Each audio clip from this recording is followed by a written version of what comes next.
أعوذ بالله من الشيطان الرجيم. I seek refuge with Allah from Satan the outcast.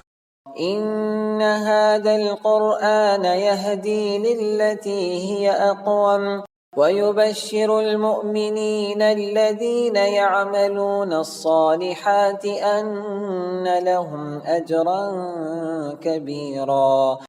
This Quran guides to what is most upright, and it gives good news to the believers who do good deeds, that they will have a great reward. وأن الذين لا يؤمنون بالآخرة أعتدنا لهم عذابا أليما. And those who do not believe in the hereafter, we have prepared for them a painful punishment.